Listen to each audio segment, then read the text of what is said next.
This is a star design for my pouch intended for various accessories.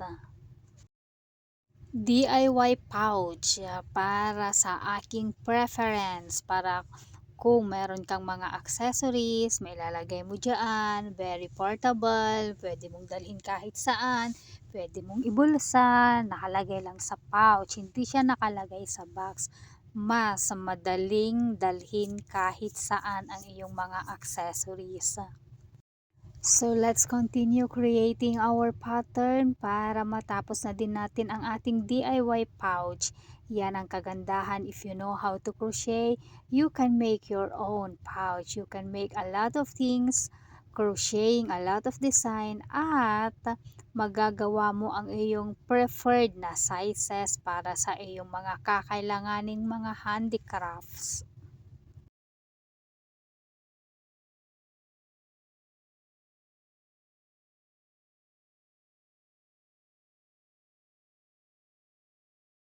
Every now and then we'll have to check para kung may mali sa ating pattern, pwede pa nating balikan, pwede pa nating hilain, at pwede pa nating i-correct ang ating pattern. Kaya lagi nating i-check ang ating mga pattern para magawan pa ng solusyon.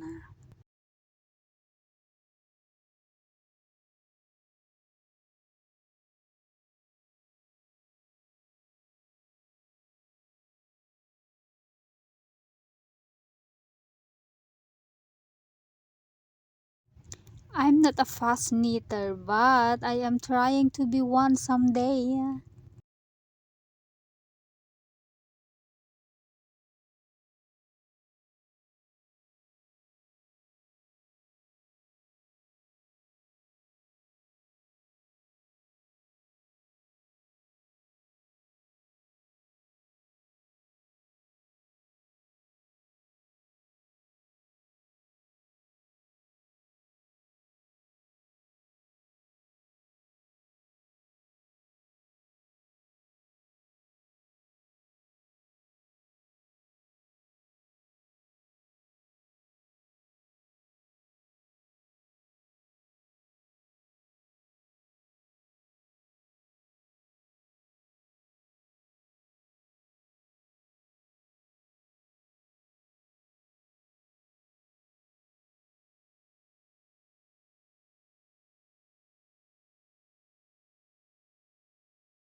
and then continue. Dito siya naman sa next, pull over, and then here, third, pull mo ulit, ganyan, third, this is the fourth,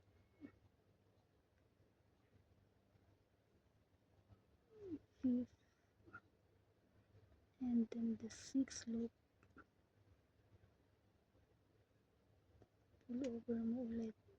So let us continue creating the pattern. Gawa lang kayo ng mga square and then kapag marami na kayong nagawa, we'll just attach to the main pattern para hindi ma-istorbo ang iyong mga pattern. Gawa lang ng mga square dyan o kaya rectangle, and then let us attach to the main pattern. Ganyan lang ang ginawa ko, kaya marami akong mga small na mga parte ng aking ginawa. 6, then pull over.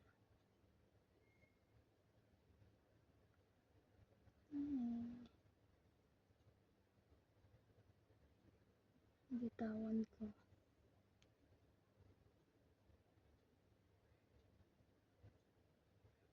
And then close.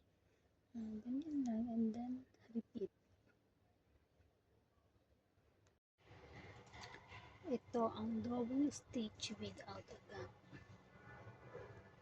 Tingnan nyo.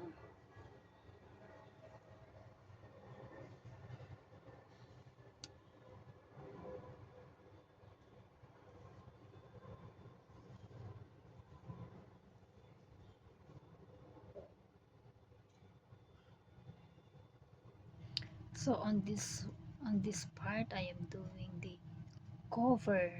So I will leave one chain here because I will put also ribbing stitch on this side. So I will start creating from this next chain the cover, because I want this to have a lot of pocket. This is also a double chain, so that the content of our pouch cannot be seen. So this is a double chain pattern.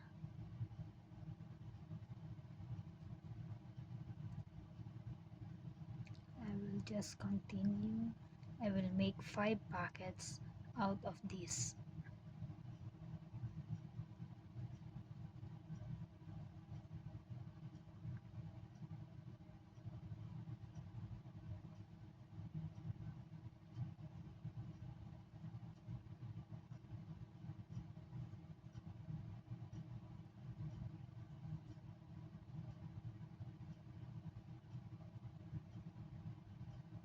I didn't divide this anymore. I just estimate that I need 5 covers,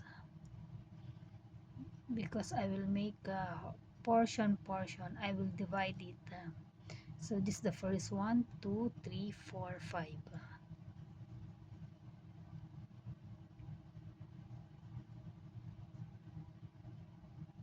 I can put here earrings, rings, nose rings, anything.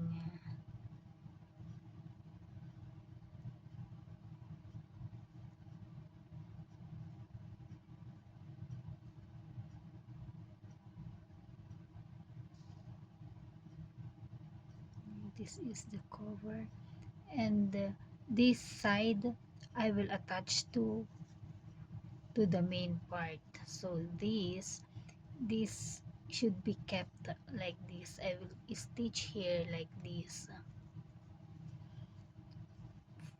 This side I will attach to the bottom side, and that one I was stitching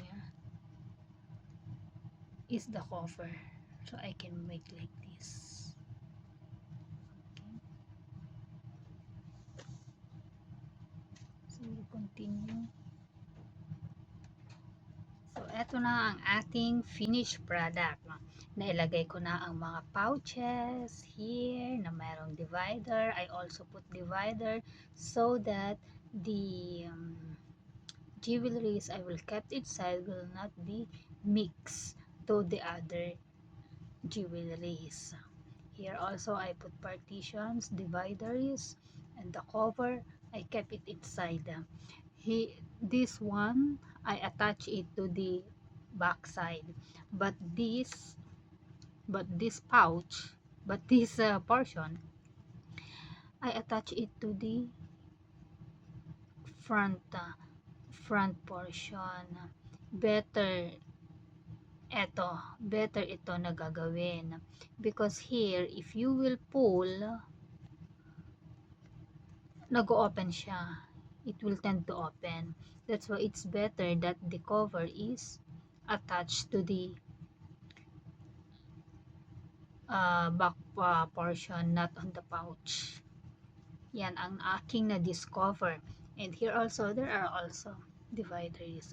I will hang here the bracelet. I will hang here on this side, and then meron siyang dividers para hindi siya magtanggal. And I put snap para ma-close din siya.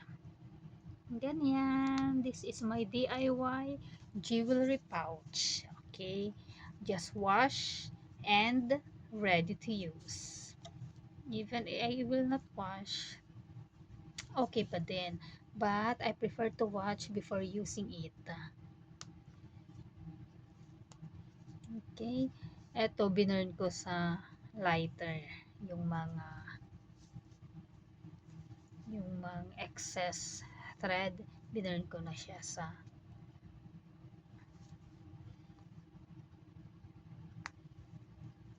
okay guys, I'm done and ready to use.